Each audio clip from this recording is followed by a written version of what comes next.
Just payout network in the Gambia. You can now receive your monies anywhere you are, from Kartong to Koina, with less hassle. Yes! You can receive monies from your family and friends in UK, Europe, USA, Canada, Switzerland, and the rest of the world with our safe, secure, fast, and convenient service that offers you the largest selection of payout locations in the Gambia. Supersonics Money Transfer. We are currently in 34 African countries and counting, giving you quality money remittance services that are second to none. Visit the Google Play Store or the Apple Store today to download the Supersonics Money Transfer app and enjoy excellent money transfer services only with Supersonics.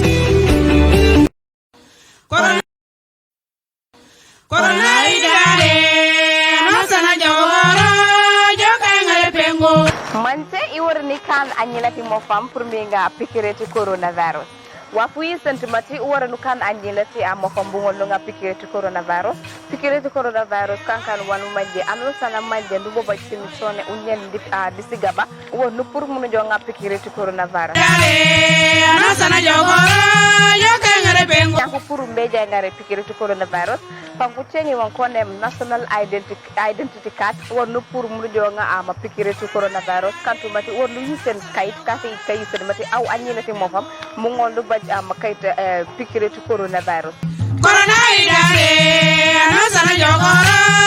Nanu baje masimitari unyen disigaba pour ngoldu pour munu jo nga pikireti coronavirus bodo kantu mati wu kantu ja anyilati mo fam mati ma esuka yi dangambe la tungol nga pikireti coronavirus.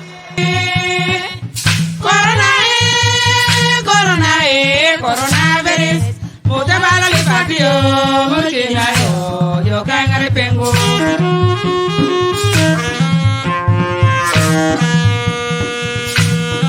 yabali majitabo dale majabal guleni program.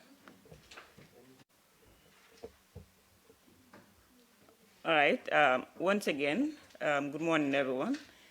Welcome you all to today's session. First of all, we'll welcome you all on behalf of the IPC, NDI, and then the UNDP to this event. And I will also want to introduce myself as an IPC member representing the Gambia Moral Congress, GMC.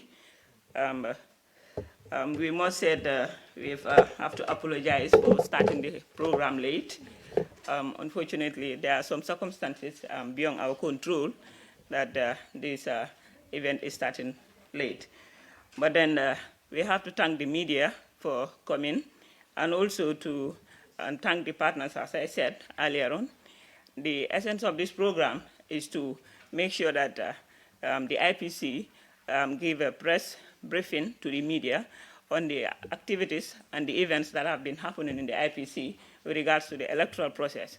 So on that note, I will just call on, without wasting much time, I will call on the IPC co-chair to give a welcoming remark. Program agenda, we will call on the IPC co-chair to read the press statement to the media.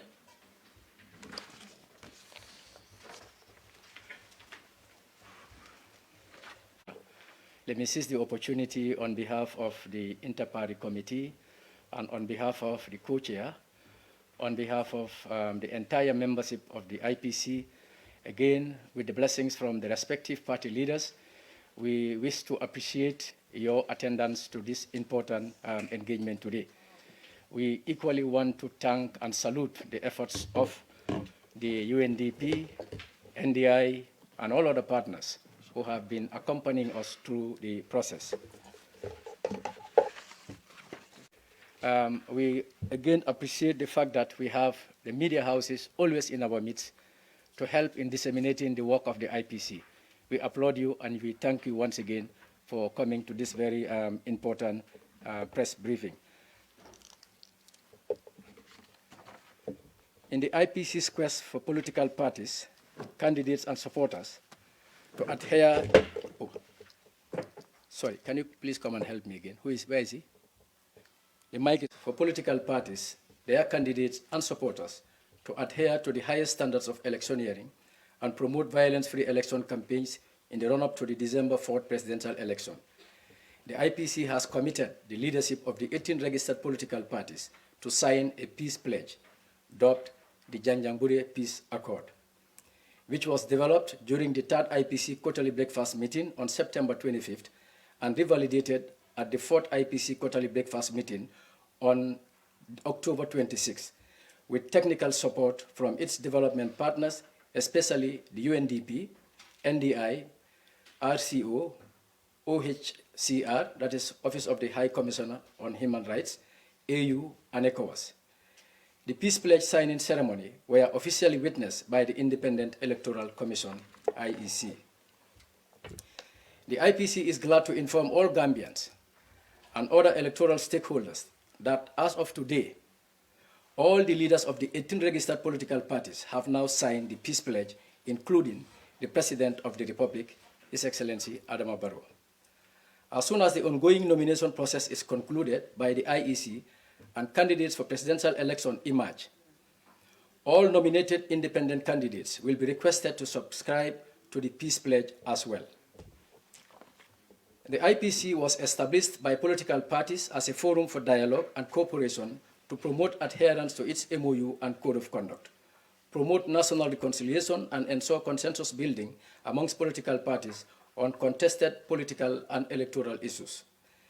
Since its establishment, the IPC has partnered with relevant stakeholders to conduct and participate in activities to ensure peaceful coexistence amongst political parties as key actors in national political and electoral processes.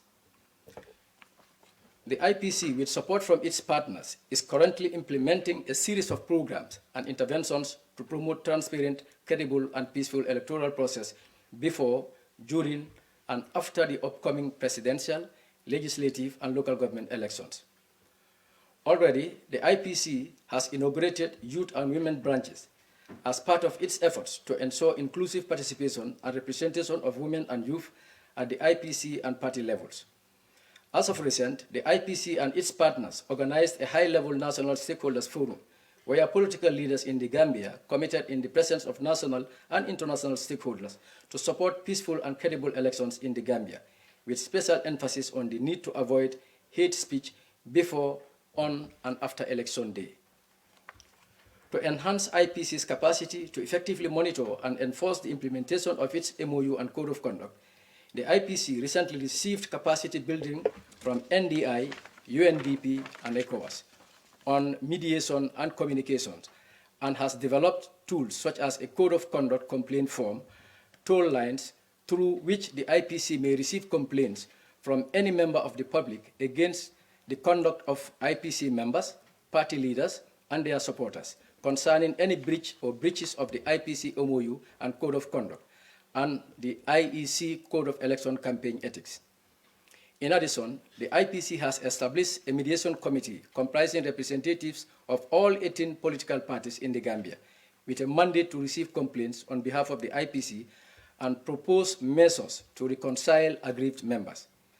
The IPC, through technical and funding support from NDI and UNDP, will also be running peace messages in the form of jingles on TV and radio in English and 5 Gambian languages, that is Mandinka, Wolof, Fula, Jola, and Sarahule.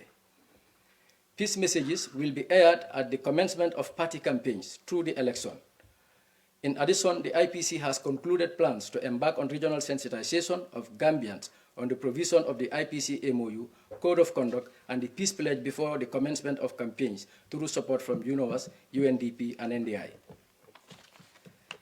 As campaigns are about to commence, the Inter-Party Committee enjoins every political actor in this election to honor the spirit and the letter of the Inter-Party Committee's MOU, the IEC's Code of Elections Campaign Ethics, and the Peace Pledge to which party leaders have agreed. Candidates and their supporters in this election are also urged to accept election results that will be announced by the IEC if adjudged to be a free, fair, and credible electoral process. This is a key provision of the Peace Pledge that the parties have signed. The Gambia's presidential election in December 2016 was marked by a political impasse following the incumbents. The Gambia's presidential election in 2016 was marked by a political impasse following the incumbent's rejection of the results.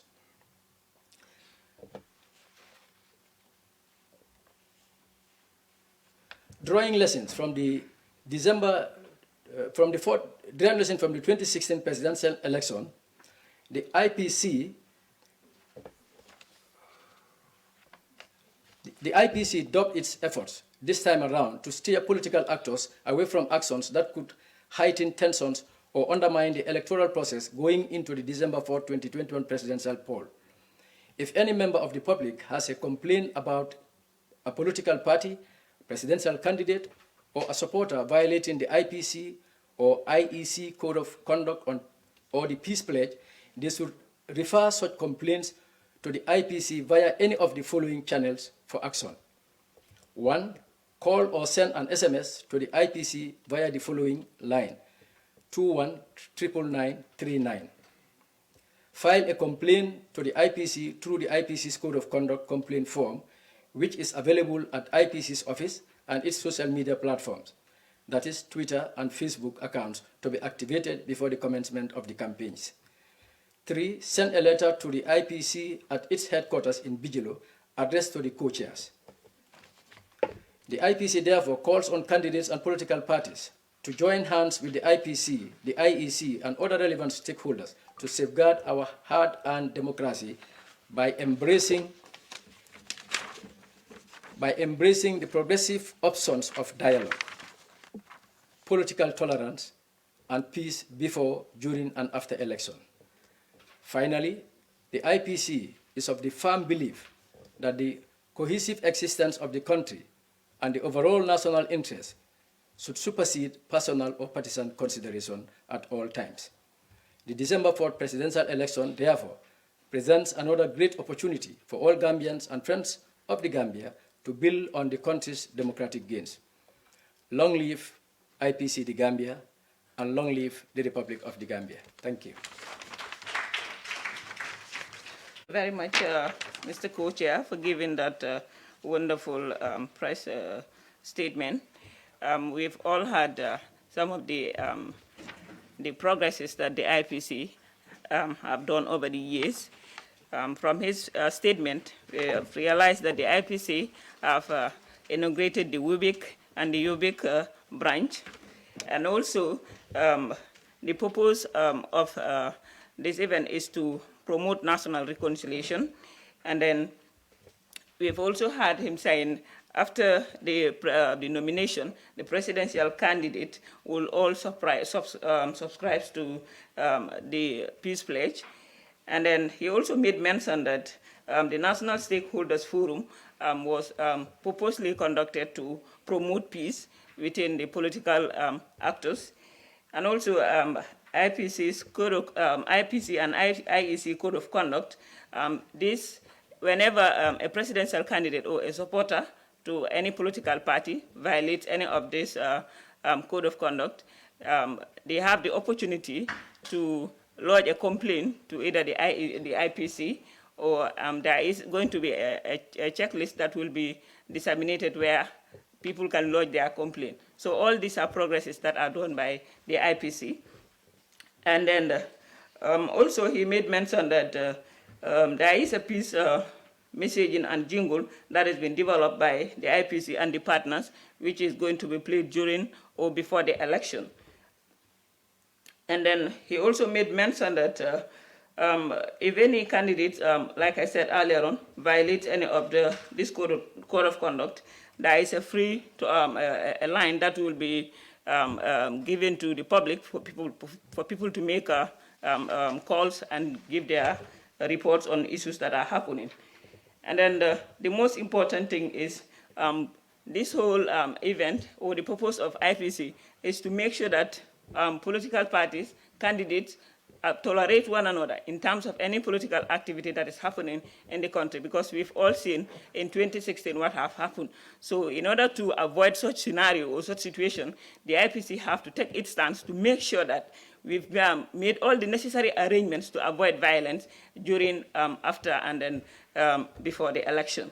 So on that note, we will go on to the question and answer session with the media.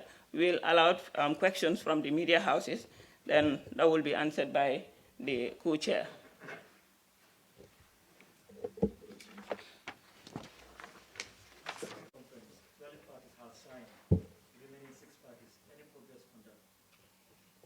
Thank you. It's important if you can also introduce yourself and the media house you represent. Yeah. I am Idris Ajalo of Gainako Online Newspaper. Thank you very much. I am Lamin Choi, a QTV reporter. I want to ask this question. You said when the IC Code of Conduct or the agreement is breached, the public can complain to the IPC. What action would the IPC take in order to make sure that such problems will be addressed? Thank you, Lamin Choi, QTV. What I want to say here is, I think this question keeps coming on, and then the IPC in the first place is not a body that is established to take disciplinary measures, but the IPC have a body that is called the Mediation Committee. So such complaints will be addressed to the Mediation Committee, and the Mediation Committee will take all the necessary steps to establish the realities on the ground, after which they will make a recommendation to the general body of the IPC. And if need for any disciplinary measures, it will be forwarded. The recommendation will be shared with the IEC, who have the powers to discipline anyone who breaches the code of conduct of either the IPC or the IEC.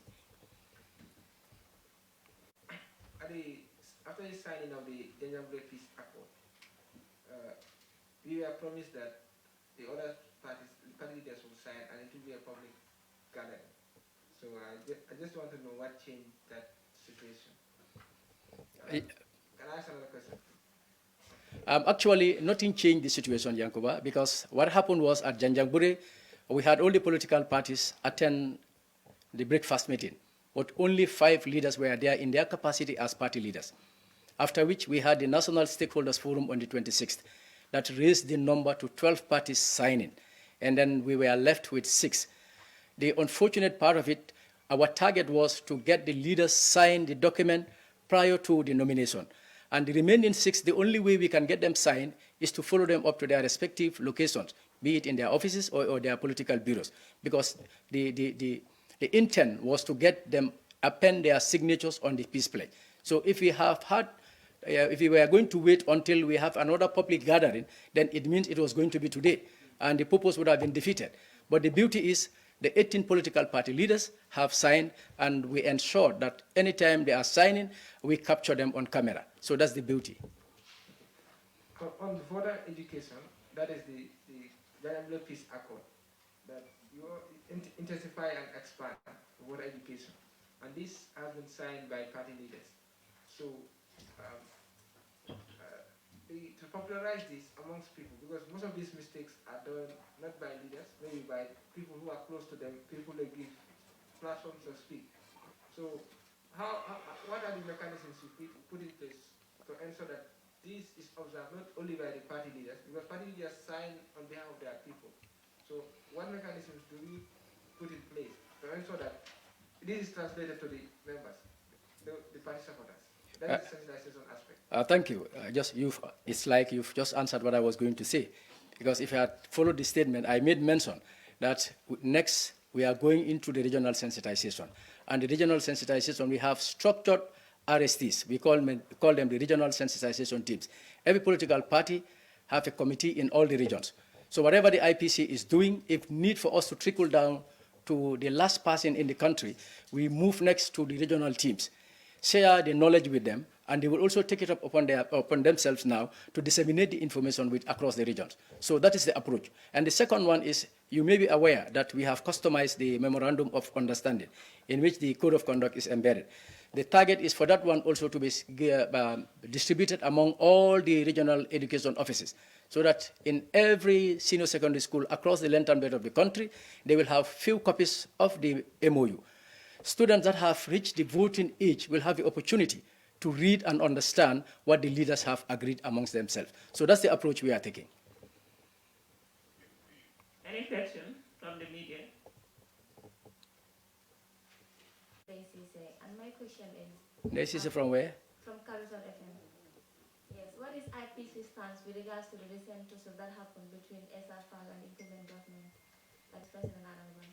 Thank you. Or from the social media, the IPC will not just be seen moving into action. Yeah. So that means we have another additional question. Yeah. On your second format of channeling complaints, that is filling the form, the complaint form that you develop. So, how accessible is this to the public? And then, during your sensitization, do you include this to let people know this? Because, for example, some may not be able to write text messages. Some cannot even save telephone numbers. So now, and then you're going to deal with the public. It's for the public to use. So how accessible is this, and how easy is this? And will you share this with the media, maybe today? I cannot guarantee that the form will be shared with the media today because we're trying to finalize on it. But the target is to get the forms in all the IEC offices across the country. That's one approach. You've come up with the idea of sharing with the media because once the press conference is finished, we'll have the opportunity to reflect on the comments that are coming from you. So as a co-chair, I cannot determine to say this is what we will do. But I can assure you that we have so many options through which people can lodge their complaints to the IPC. Once we are in the regions, conducting the regional sensitization, we will provide them as much information as possible. Okay, my name is Ali Jalo from the Trumpet Newsroom. One of the channels that you had mentioned of channeling complaints is via social media. And I've seen only WhatsApp and Twitter that you've put in place. Sorry, Facebook and Twitter. So we understand that most of the governments, especially in the local area, in the provinces, are very much active on WhatsApp.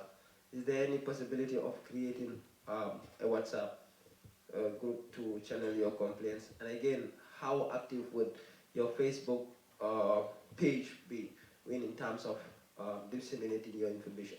Thank you. The creation of a WhatsApp page, we will reflect on it. We're talking about how active the Facebook and Twitter page will be.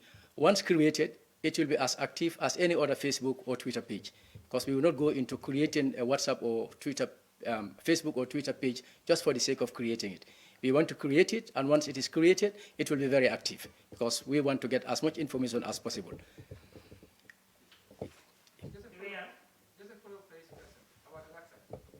Give it to him.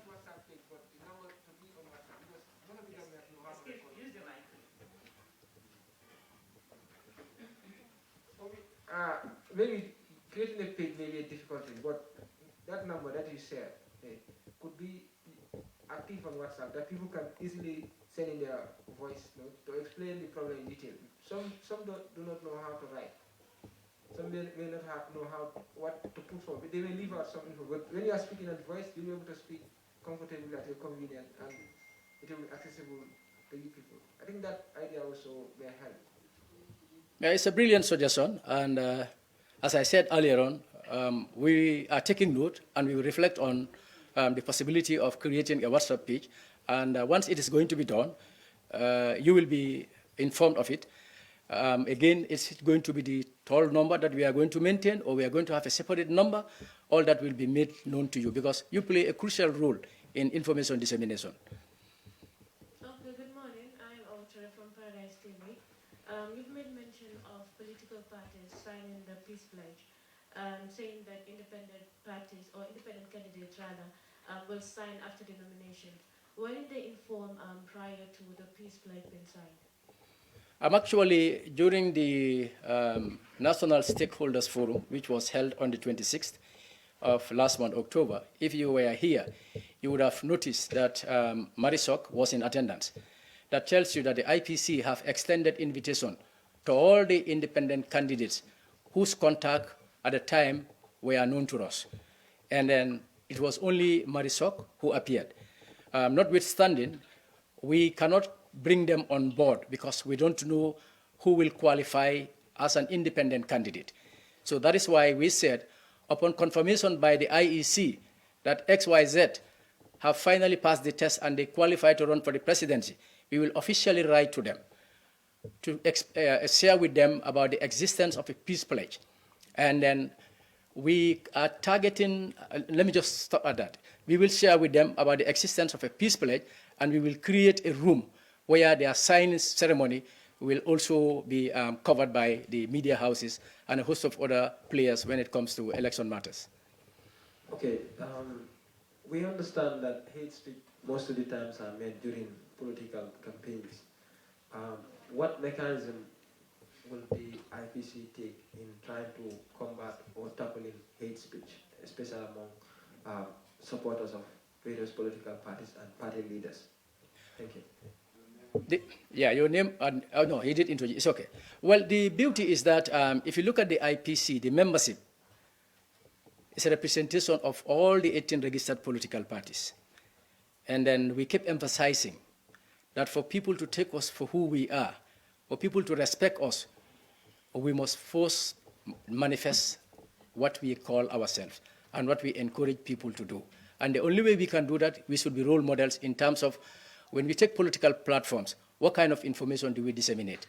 If we are attending our own party's political rallies, how are we cautioning those who take the floor to talk to avoid issues of hate speech? So that is something that we will continue advocating for.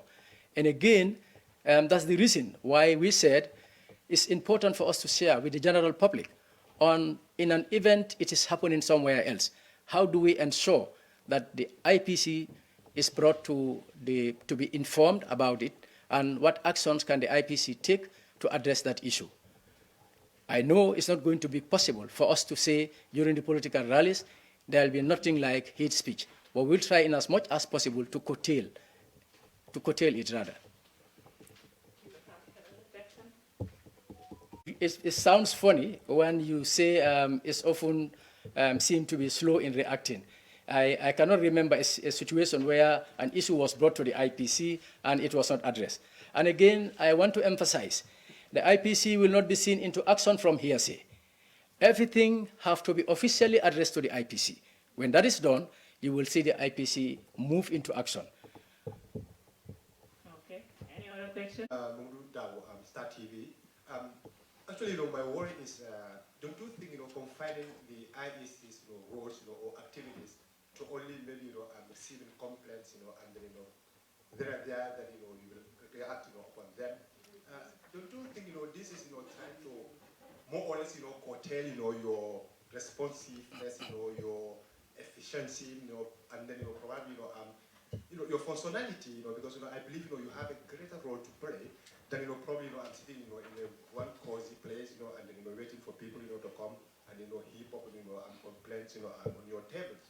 So I believe, too, probably, could it be have, another mechanism where, IPC, can be active, also, going in, identifying problems, and try to nip them on the bud, before, they develop, and then, try to prevent before, waiting for them, to address them. Thank you. One thing we have to understand is that there is no institution in this world that will just be moving into action from hearsay. This is an established, institutionalized, and operationalized institution. So everything that have to come before us have to be formal. So we cannot just move into action from hearsay. And I must emphasize that. It's not possible. And I can quote a scenario where I think every media house here can attest to it. There was a UDP voter registration monitoring team. They got into my own constituency, and there was an issue. I think all media houses heard from me, but that was me in my capacity as the sitting MP of the area.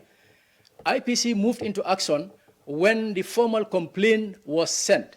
Upon receiving the letter, less than 2 days, a meeting was convened, and the issue was handled at the IPC level.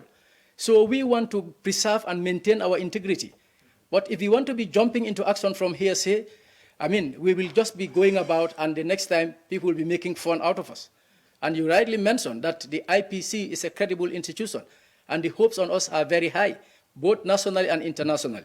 So we have to watch the way and the steps we take. Again, Yankuba Jallo for it. Oh, sorry, he has a follow-up question. Allow him. What I was saying, but can you also, investigate issues, can you, try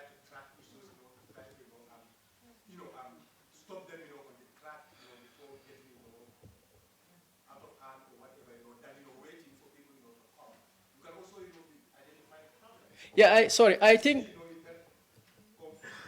think if you follow the work we do, that's something that we've been doing. And our partners are here, they can attest to that. We've been doing that, and we will continue doing it, because we want to ensure, a peaceful and stable country, and then that all political parties are tolerant to one another. So that's the concept. We are doing that, and we will continue doing that. My final question, sir. Your final question, that's what you said? Yes, sir. Okay. IPC, your members recommended for you to have state recognition, like for there to be an act of parliament to give you power. Is this possible before the end of this legislative term in April next year? Is this possible? Can Gambia see? Because like the work that the IPC is doing, personally I've covered almost all your programs, and I know what you're doing. And then giving you state support, like legal backing, will give you more powers to do what you want to do. So I don't know, is this possible, and are you pushing this hard? It is quite possible, and this is a dream that the co-chair had. We shared with the entire membership of the IPC. We reflected on it, and then we were trying to see how the IPC can become a statutory body, where it will be subjected to subvention from the central government. But again, after a critical analysis of the situation, as we are today, we are 100% independent. If the IPC should become a statutory body, subjected to be subvented by the government, like the old adage goes, you will watch where I want you to watch. And then again, you don't know the coming government, how influential they will be when it comes to the operations of the IPC. So we want to avoid a scenario where the government will have control over the IPC. We have seen some established bodies, like the National Council for Civic Education. You, the media, have been following some of the complaints, and it's an act of parliament that established the National Council for Civic Education. But are they 100% independent? They are not. They are now even trying to come up with a bill that will give them their 100% independence. So the IPC will also carefully follow the bill that the NCCE is about to bring to the National Assembly. And based on that, we will look at it and see whether it can be replicated to the IPC, because we want to ensure the 100% independence. What you're trying to signal is about the sustainability aspect, because right now our operations are all donor funded, and there's no guarantee that the donors will continue funding the activities of the IPC. There's no guarantee. So, but we have to be very careful in how we go about ensuring that the IPC becomes a statutory body. We must try to make sure that once it is going to be a statutory body, it must be a body that is fully independent, despite being subjected to subvention from the central government. But whether it can be before the end of this 5th legislature, I'm not too sure. Okay, if there is no other follow-up questions from the media, I think we can continue. Justice to the media house, all the questions have been answered. And also, we understand that IPC's role is to promote inter-party dialogue among political parties. This will encourage a lot of young Gambians who are willing to get into politics after seeing the work that the IPC have done and have been doing in the past years. And in most cases, people try to always ask the question, we've not been seeing the visibility of IPC. And I believe I disagree with a lot of people on that aspect, because as the co-chair rightly mentioned, we have our structures and our regional RSTs at the regional level. Whatever activity IPC is doing at the national level, if it deems necessary for that information to get down to the grassroots level, the IPC national always engage the regional team to make sure that that information is disseminated and it gets to the last person in the country. So, like I said, without wasting much time, we have the next agenda, that is the IPC's announcement, or AOB, any other information that people might want to come up with. It might be addressed by the IPC or any other IPC member as well. Yes, and that's the press conference. We thank the Media House for being with us here today, and also the for giving a wonderful job here. From there, we can excuse the Media House. That's the end of the program, and then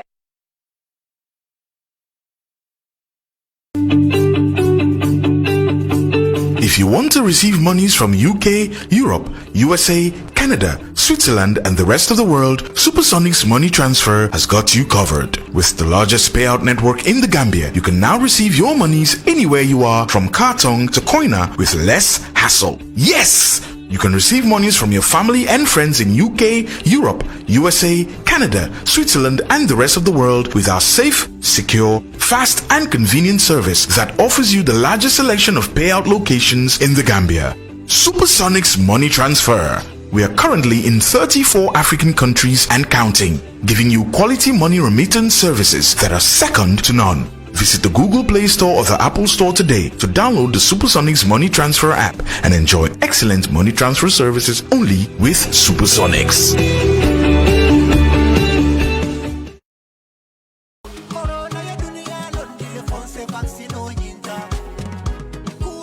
Montata for more million jama wala li wota coronavirus musasa sotoringalsi andung amana nyimukeleti wala musuleti amay sibo nyoto mo wini jama fata findu banko kan wala li sasa soto andung ay faale coronavirus man jaral soto bari fanan akibar dima mumunti ay pengu soto le